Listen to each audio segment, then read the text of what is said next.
গল্পের আসর বাই অগ্নিলা চাইলে আপনারা শুনছেন হুমায়ুন আহমেদের লেখা অপেক্ষা। সুরাইয়া তার পুত্র এবং কন্যাকে ডেকে পাঠিয়েছেন।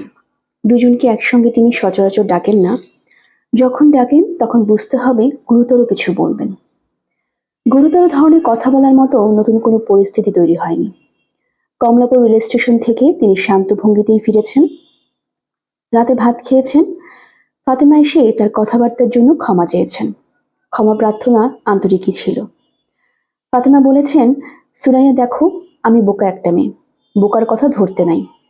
তোমার যেমন স্বামীর সন্ধান নেই, আমার তেমন ছেলে মেয়ের সন্ধান নেই। ছেলে দুটো কোথায় আছে জানি না, তারা কি খায়, কোথায় ঘুমায়, কিছুই জানি না। আমার মেয়ে মিতু আমার সঙ্গে কথা বলে না। বোকা মা, তার সঙ্গে আবার কি কথা? তোমার ভাই 7 দিনে 10 দিনে একটা কথা বলে। আমি কোনো গল্প করতে শুরু করলে পাশ ফিরে ঘুমিয়ে পড়ে। এখন সুরাইয়া, তুমি যদি আমার কথা ধরো, আমি কি করব? বলেই ফাতেমা কাঁদতে শুরু করলেন। কোনো মেকি কান্না না, হাউমাউ করে। সুরাইয়া বললেন, তিনি কিছুই মনে করেননি। ভাবির ওপর তার কোনো রাগ নেই। রাগ থাকলে তিনি ফিরে আসতেন না। তিনি ছেলে মেয়েদের উপর রাগ করে চলে গিয়েছিলেন। কাজেই বাড়ির পরিস্থিতি এখন খুব স্বাভাবিক বলা চলে। এই স্বাভাবিক পরিস্থিতিতে পুত্রকন্যাকে ডেকে পাঠানোর অর্থ সুপ্রভা এবং ইমন কেউই বুঝতে পারছে না। দুজনই একসঙ্গে ঘরে ঢুকলো। সুপ্রভার চোখে ভয়, ইমনকে দেখে কিছুই বোঝা যাচ্ছে না। সুরাইয়া চুল আঁচড়াচ্ছিলেন। একসময় তার মাথা ভর্তি চুল ছিল, এখন চুল খুবই পাতলা হয়ে গেছে। চিরুনি ধরতে ভয় লাগে। মাথায় চিরুনি ছোঁয়ালেই গাদা গাদা চুল উঠে আসে। তিনি সুপ্রভার দিকে তাকিয়ে বললেন, তোমরা বসো। ইমন খাটে এসে বসল। সুপ্রভা দরজা ধরে আগের জায়গাতে দাঁড়িয়ে রইল। কেমন আছো তোমরা? ইমন বলল, ভালো। সুপ্রভা মনে মনে বলল, আসল কথা বলে ফেলো মা, টেনশন লাগছে। বেশিক্ষণ এরকম টেনশনে থাকলে আমারও তোমার মতো চুল পেকে যাবে। সুরাইয়া সুপ্রভার দিকে তাকিয়ে বললেন, তোমাকে না বসতে বললাম, তুমি দরজা ধরে দাঁড়িয়ে আছো কেন? সুপ্রভা ভাইয়ের পাশে বসলো এবং মনে মনে বলল, তোমার ভয়ে দরজা ধরে দাঁড়িয়ে আছি মা, যাতে বিপদ দেখলে দৌড়ে পালাতে পারি। সুরাইয়া বললেন, তোমাদের 2 ভাই বোনকে ডেকেছি একটা প্রশ্ন জিজ্ঞেস করার জন্য। তোমরা সত্যি জবাব দিবে। তোমাদের কি ধারণা আমার মাথা খারাপ হয়ে গেছে? গাদাখানে কথা বলা দরকার নেই, হ্যাঁ কিংবা না। ইমন বলল, না। আমাকে ভয় পেয়ে কিছু বলার দরকার নেই। তোমাদের কি ধারণা সেটা খোলাখুলি বলো। সুপ্রভা মনে মনে বলল, খোলাখুলি বললে তুমি আমাকে মোরব্বা বানিয়ে ফেলবে। সত্যি কথা তোমাকে বলা সম্ভব না। সুরাইয়া বললেন, কিছুদিন ধরে আমার মনে হচ্ছে আমার মাথা এলোমেলো হয়ে যাচ্ছে। তোমাদের সঙ্গে খারাপ ব্যবহার করছি না? সুপ্রভা, তুমি বলো, আমি কি তোমার সঙ্গে খারাপ ব্যবহার করি?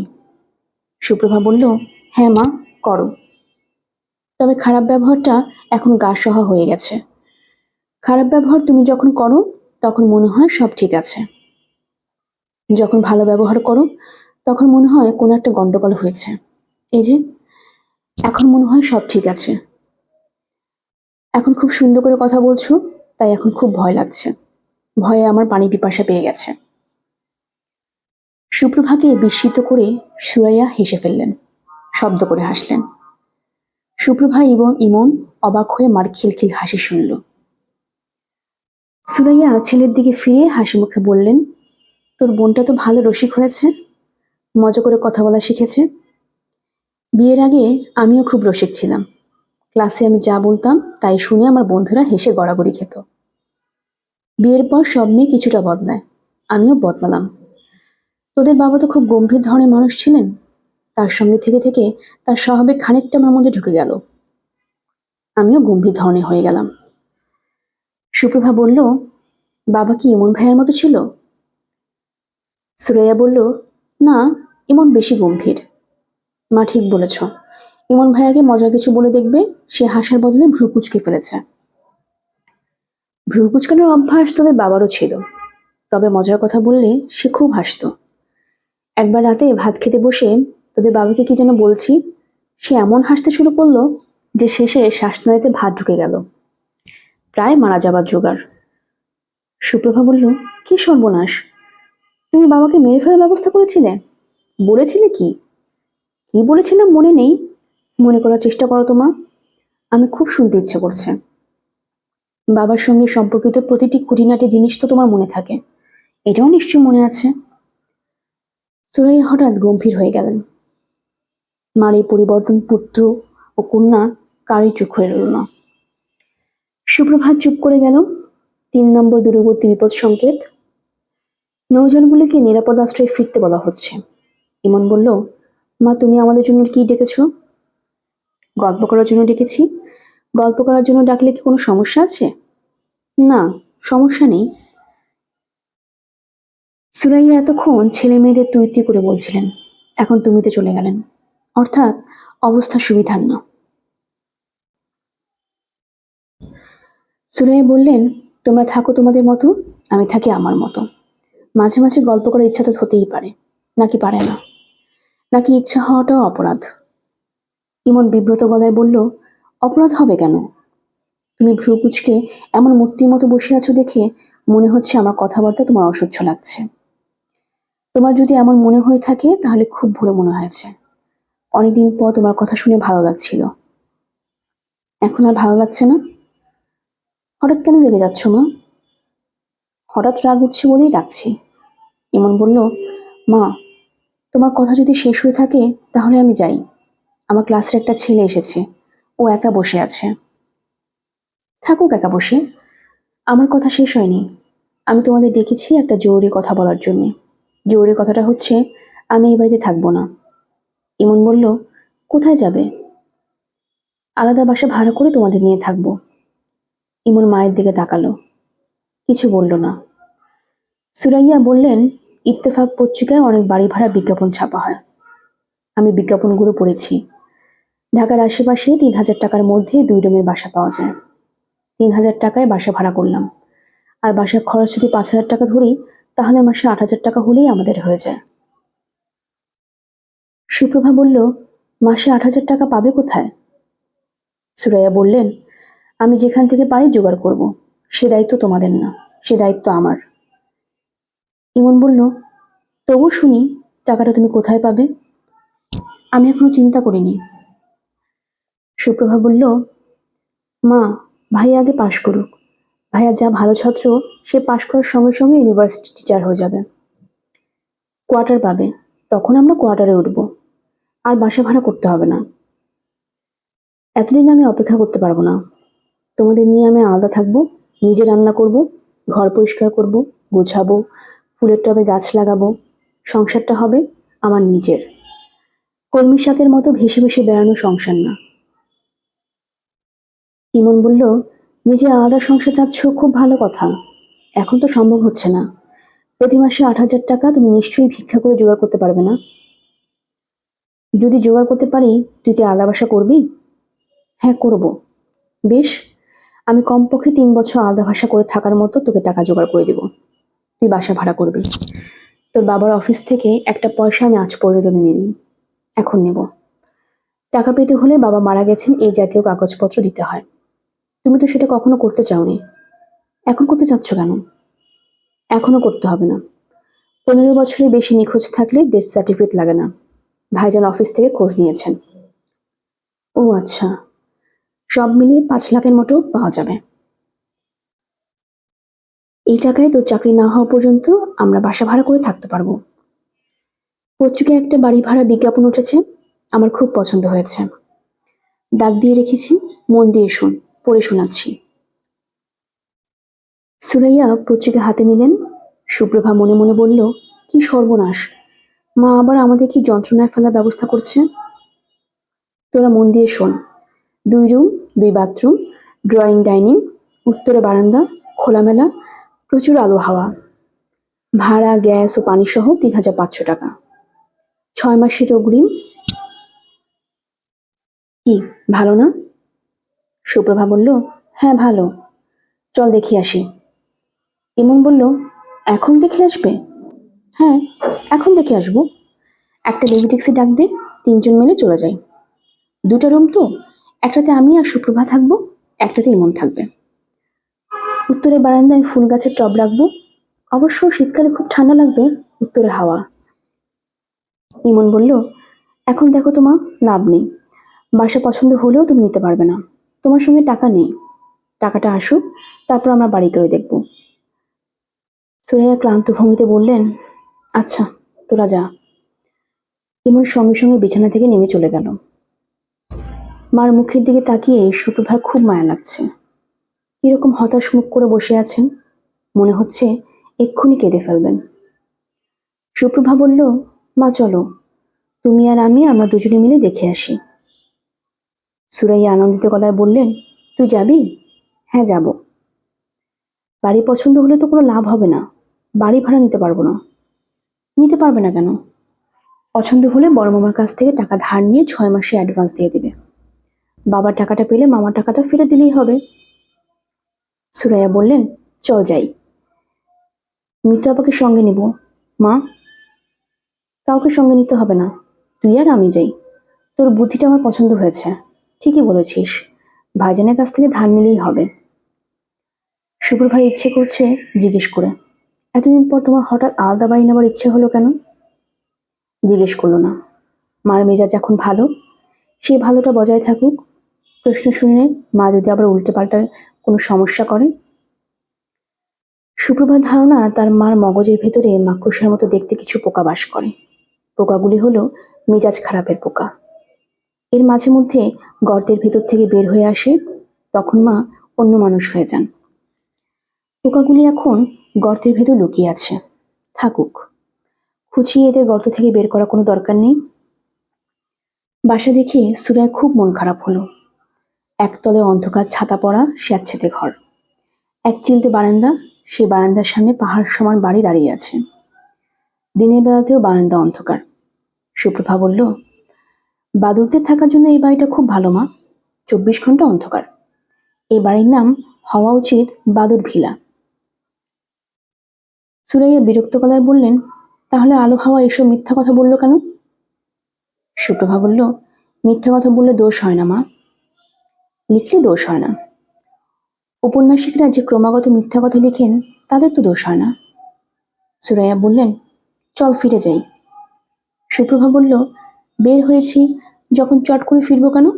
চলো, রিক্সা নিয়ে ঘুরতে থাকি। টুলেট দেখলেই রিক্সা থেকে নেমে পড়বো। এটা মন্দ না, ভাড়া বাড়ির সম্পর্কে একটা ধারণা হবে। পিপাসা পেয়েছে মা, ঠান্ডা এক কান কোক কিনে দিবে? রাতে ঘুমোতে যাওয়ার সময় ইমন দেখে বিদেশি টিকিট লাগানো একটি খাম বালিশের উপর পড়ে আছে। ইমনের বুক ধক করে উঠল। কার চিঠি? ছোট চাচার? নিশ্চয় দুপুরবেলা এসেছে, কেউ একজন লুকিয়ে রেখেছে। এক সময় রেখে দিয়েছে তার বালিশের উপরে, যেন ঠিক ঘুমোতে যাওয়ার সময় তার চোখে পড়ে এবং সে আনন্দে অভিভূত হয়। সে একজনটা কে? মিতু? অবশ্যই মিতু। মিতু ছাড়া এ কাণ্ড আর কে করবে? কতদিন পরে ছোট চাচা চিঠি এসেছে। ইমনের খাম খুলতেও মায়া লাগছে। খাম খুললেই তো চিঠি শেষ। এর চেয়ে যতক্ষণ পারা যায় খাম হাতে নিয়ে বসে থাকা যাক। ছোট চাচাকে দেখতে ইচ্ছে করছে। কেমন হয়েছেন ছোট চাচা কে জানে? হুট করে কোনো একজন মেম সাহেবকে বিয়ে করে ফেলেননি তো? ইমনের ধারণা ছোট চাচার কোনোদিন বিয়ে হবে না, কারণ ছোট চাচাকে স্বামী হিসেবে পাবার জন্য যে পুণ্যবল দরকার, সে পুণ্যবল খুব কম মেয়ের আছে। চিঠির সম্বোধন ইংরেজিতে হলেও চিঠিটা বাংলায় লেখা, এমনভাবে লেখা যেন বাচ্চা ছেলেকে লেখা হচ্ছে। যেমন ইমন আগের মতোই আছে, তার বয়স বাড়েনি। মাই ডিয়ার হার্ডনাট, কেমন আছিস রে বেটা? ভুল ভুলি গুলগুলি, অনেকদিন তোদের খোঁজখবর নিতে পারিনি, কারণ আমার হয়েছে মাথার ঘায়ে কুত্তা পাগল অবস্থা। ভুল বললাম, শুধু মাথার ঘা না, সর্বাঙ্গে ঘা। জেল টেল খেটে একাকার। দুটো ব্রাজিলিয়ান ছেলের সঙ্গে রুম শেয়ার করে থাকতাম। ওরা ড্রাগ ডেলিভারির সঙ্গে যুক্ত ছিল। ওদের পুলিশ ধরলো, সঙ্গে আমাকেও ধরলো। ওদের সাজা হলো 10 বছর করে। আমার বিরুদ্ধে কোনো প্রমাণ নেই, তারপরেও ছাড়া 3 বছরের জেলা। তবে ওদের জেলখানাগুলি ভালো, যতটা কষ্ট আমি ভেবেছিলাম ততটা হয়নি। তোদের কিছু জানাইনি, তোরা শুনে কষ্ট পাবি তাই। এমনিতে তোদের কষ্টের সীমা নেই। গোদের ওপর বিষ ফোড়া, সরি, গোদের ওপর ক্যান্সার করে লাভ কি? জেলে থাকার সময় প্রায় তোকে স্বপ্ন দেখতাম।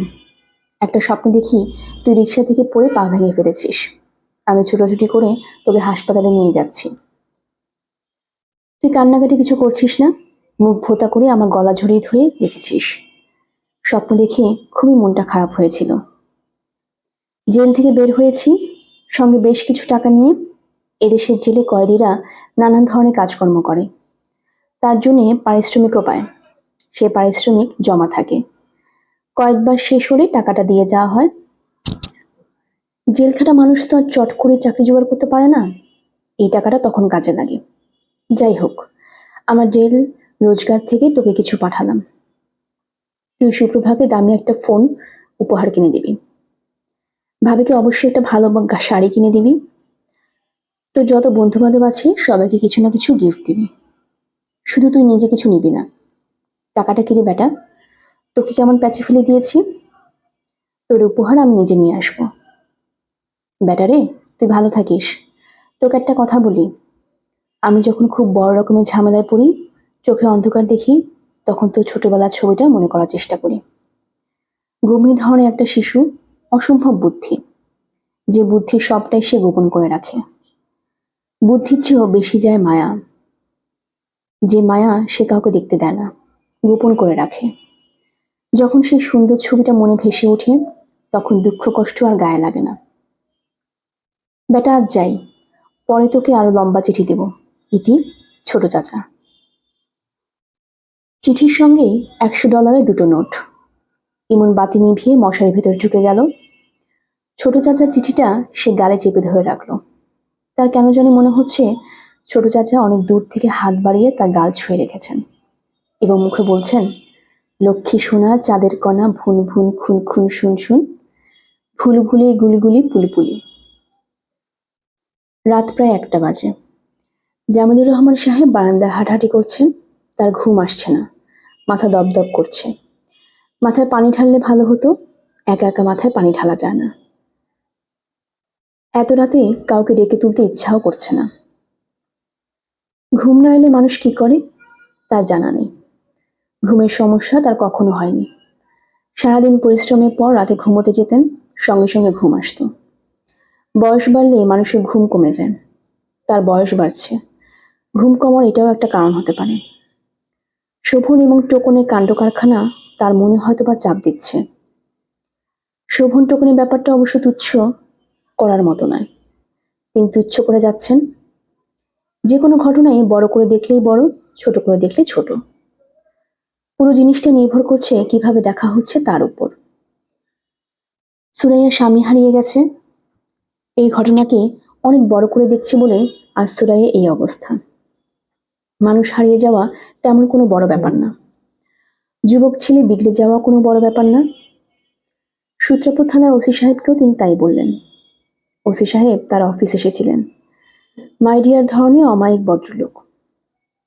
পায়জামা পাঞ্জাবি পরে এসেছিলেন বলে মনে হচ্ছিল কোনো কলেজের বাংলা শিক্ষক। পান খাচ্ছিলেন বলে ছোট লাল হয়ে আছে। চোখে মোগলি ফ্রেমের চশমা। কে বলবে পুলিশের লোক, কথাবার্তাও অত্যন্ত ভদ্র। শান্ত স্বরে বললেন, আপনার দুই ছেলে সম্পর্কে কিছু কথা বলার জন্য এসেছিলাম। জামিলুর রহমান বললেন, বলুন। ওসি সাহেব দীর্ঘ নিঃশ্বাস ফেলে বললেন, সোসাইটি কোন দিকে যাচ্ছে দেখুন। ইয়াং সব ছেলে, ব্রাইট এনার্জেটিক ইয়াং ম্যান, সব বিগড়ে যাচ্ছে। বাবা মা কিছু করতে পারছে না। আমরা পুলিশের লোক, আমাদের হাত পা বাঁধা। আমরা হচ্ছি হুকুমের চাকর, যেরকম হুকুম সেরকম কাজ। জামিলুর রহমান বললেন, আপনার কথাবার্তা ঠিক বুঝতে পারছি না। আপনার ওপর হুকুমটা কি? আপনার দুই ছেলের নামই ওয়ারেন্ট বের হয়েছে। ওরা কি করেছে? কয়েকটা মামলাই আছে, আর্মড রবারি, একটা খুনের মামলাও আছে। ও আচ্ছা, তবে চিন্তার কিছু নেই। চিন্তার কিছু নেই কেন? অ্যারেস্ট না হওয়া পর্যন্ত চিন্তা কি বলুন? অবশ্য অ্যারেস্ট হলে চিন্তার ব্যাপার আছে। নন বেলেরোর ওয়ারেন্ট, জামিন হবে না, দীর্ঘদিন মামলা চলবে। অবশ্য মামলাতে শেষটায় কিছু হবে না।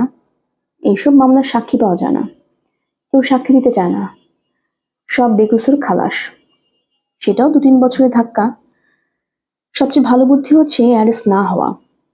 শুধু দেখতে হবে যেন অ্যারেস্ট না হয়। আপনারা তাদের খুঁজে বের করবেন না? ওসি সাহেব গলা নিচু করে বললেন, আপনার সঙ্গে একটা অ্যারেঞ্জমেন্টে আসা যাক। মাসে আপনি 50,000 টাকা করে দেবেন, বাকিটা আমরা দেখব। প্রতি মাসে আপনাদের 50,000 টাকা করে দিতে হবে কেন? জি, এই টাকাটা দিলে আপনারা কি করবেন? তাদের দেখলেও না দেখার ভান করবেন? আমাদের অনেক সিস্টেম আছে, সেসব আপনার না জানলেও চলবে। এই ধরনের ছেলেদের নিরাপত্তার ব্যাপারও আছে, দলে দলে রাইভালরি আছে। আমরা এক ধরনের প্রোটেকশনও দিব। ব্যাপারটা কি এই দাঁড়াচ্ছে যে মাসে মাসে 50,000 টাকা করে দিলে আপনারা আমার 2 পুত্রকে অ্যারেস্ট করবেন না এবং প্রোটেকশন দিবেন, পাহারা দিয়ে রাখবেন? ওসি সাহেব হাসলেন। জামিলুর রহমান বললেন, আমি কোনো টাকা পয়সা দিব না, আপনারা দয়া করে ছেলে দুজনকে গ্রেফতার করুন। ওসি সাহেব আবারও হাসলেন, আগের চেয়েও মধুর ভঙ্গিতে হেসে বললেন, এখন বলছেন অ্যারেস্ট করুন, তারপর যখন সত্যি সত্যি করব তখন ছুটে আসবেন। দীর্ঘদিন এই লাইনে আছি, পিতামাতার ঘটনাগুলো আমি জানি। যখন ছুটে আসবেন তখন আর পথ থাকবে না। ওসি সাহেব, আমি ছুটে আসবো না। ওদের বিরুদ্ধে মামলা খুব শক্ত, খুন যদি প্রমাণ হয় ফাঁসি টাসিও হয়ে যেতে পারে। অপরাধ করলে শাস্তি হবে, ঠিকই বলেছেন, ক্রাইম অ্যান্ড পানিশমেন্ট। দস্তয়েভস্কির লেখা অসাধারণ বই, ছাত্র জীবনে পড়েছিলাম। পুলিশে ঢোকার পর পড়াশোনা বন্ধ। ভাই তাহলে উঠি, পরে আসবো, আপনার সঙ্গে আরো আলাপ আছে। জি আচ্ছা। জামিলুর রহমান বিরক্ত মুখে সারা দুপুর অফিসে বসে রইলেন, বিরক্ত এবং চিন্তিত। পুলিশ যখন বলে আরো আলাপ আছে, তখন শঙ্কিত হওয়া ছাড়া পথ থাকে না। কারণ পুলিশের আলাপ শেষ হতে চায় না, আলাপ চলতেই থাকে, আলাপের শাখা প্রশাখা বের হতে থাকে। তিনি বাড়ি ফিরলেন সকাল সকাল, বলতে গেলে সারাটা সন্ধ্যা বারান্দা কাঠের চেয়ারে ঝিম ধরে বসে রইলেন। তার মন ভালো নেই, তিনি চিন্তিত। তাকে দেখে এটা কেউ বুঝল না। ফাতেমা তাকে চা দিতে এসে নিত্যদিনের মতো ঝগড়া বাঁধে দিলেন। থমথমে গলায় বললেন, তোমার সঙ্গে আমার একটা ফাইনাল কথা আছে। জামিলুর রহমান ক্লান্ত গলায় বললেন, বলো। আমি এ বাড়িতে থাকবো না, তুমি আমাকে আলাদা ফ্ল্যাট করে দিবে। আমি সেই ফ্ল্যাটে আমার ছেলে মেয়েদের নিয়ে থাকবো। এখানে থাকতে সমস্যা কি? এখানে আমি কেন থাকবো? এখানে আমার কে আছে? ছেলেরা আছে, না মেয়ে আছে, নাকি তুমি আছো? তাহলে থাকবো কেন? জীবনে তুমি কি একটা মিষ্টি কথা আমাকে বলেছো? একটা শাড়ি কিনে আমাকে বলেছো, ফাতেমা তোমার জন্য এই শাড়িটা আনলাম, বলেছো? কথা বলছি না কেন? খুব মাথা ধরেছে, কথা বলতে ইচ্ছে করছে না। মাথা তো ধরবেই, আমাকে দেখলেই সবার মাথা ধরে যায়। এক কাজ করো, আমাকে বাদ দিয়ে দাও। বাদ দিয়ে এমন কাউকে নিয়ে আসো যাকে দেখলে মাথা ধরবে না, যাকে দেখলে গলা মিষ্টি হয়ে যাবে, মিষ্টি মিষ্টি গলায় বলবে, চান সোনা, ময়না সোনা। ফাতেমা কথা বলে যাচ্ছেন, জামিলুর রহমান চায়ের কাপে চুমুক দিচ্ছেন। মনে হচ্ছে তিনি অদৃশ্য একটা গোলকের ভেতর বসে আছেন। গোলকের বাইরে যারা আছে তাদের কারোর সঙ্গে তার যোগাযোগ নেই। এখন নিশুতি রাত, তিনি বারান্দায় এই মাথা থেকে ও মাথায় যাচ্ছেন। মাথা দীপদাপ করছে, কিছু ভালো লাগছে না। তার ছেলেরা খুনের মামলায় জড়িয়ে গেছে। খুন? তিনি নিজে অর্থবিত্তের পাহাড় বানাতে বসেছেন, কার জন্যে এবং কেন? হঠাৎ তার ইচ্ছা করলো পা থেকে স্যান্ডেল জোড়া খুলে হাঁটা শুরু করতে। গেট খুলে বাইরে নামবেন, তারপর রাস্তা দিয়ে হাঁটতে শুরু করবেন। কখনোই পেছনে ফিরে তাকাবেন না। হাঁটতে হাঁটতে একসময় হয়তো সমুদ্রের কাছে পৌঁছে যাবেন। জামিলুর রহমান তার শরীরে এক ধরনের উত্তেজনা অনুভব করলেন। তাকালেন গেটের দিকে। সামান্য হাঁটলেই গেট, গেট খুললেই রাস্তা। তিনি ছোট্ট করে নিঃশ্বাস ফেললেন। তিনি বুঝতে পারছেন তার এই উত্তেজনা সাময়িক, কিছুক্ষণের মধ্যেই উত্তেজনা কমে যাবে। তিনি হাত মুখ ধুয়ে বিছানায় ঘুমোতে যাবেন। ফাতেমার পাশে গিয়ে শুয়ে পড়বেন। ঘরে জ্বলবে 0 আওয়ারের আলো। সে আলোয় সবকিছু ঘোলাটে এবং অস্পষ্ট দেখায়। তিনি এমনভাবে শুবেন যেন ফাতেমার মুখ দেখতে না হয়। ফাতেমার নাকে সমস্যা হয়েছে, নাক দিয়ে শ্বাস নিতে পারেন না। হাঁ করে ঘুমায়, হাঁ করে মুখ দেখতে কদাকার লাগে। ফাতেমার বিশাল শরীর হয়েছে, নিঃশ্বাসের সঙ্গে সঙ্গে তার প্রকাণ্ড ভুঁড়ি ওঠানামা করে, সেটা দেখতেও কদাকার লাগে। অনেক কাল আগে ফাতেমা নামের একটা কিশোরী মেয়েকে তিনি বিয়ে করেছিলেন। মেয়েটা তার বুকের কাছে মাথা এনে দুহাতে তাকে জড়িয়ে না ধরে ঘুমোতে পারত না। কোথায় গিয়েছে সেই সব দিন? আজ তার পাশে মৈনাক পর্বত হাঁ করে ঘুমিয়ে থাকে। ঘুমের ঘোরে ফাতেমা যখন হাত বাড়ায়, তিনি অতি সাবধানে সে হাত সরিয়ে নেন, যেন ফাতেমার ঘুম না ভাঙে। গল্পের আসর বাই অবলীলা চ্যানেলে আপনারা শুনছিলেন হুমায়ুন আহমেদের লেখা অপেক্ষা। আজ ছিল এর 11তম পর্ব। আমরা প্রায় গল্প পড়ে থাকি। আমাদের গল্প পাঠ আপনাদের কাছে ভালো লেগে থাকলে সাবস্ক্রাইব করে পাশে থাকবেন, বন্ধুদের সাথে শেয়ার করবেন। সবাই ভালো থাকবেন। ধন্যবাদ।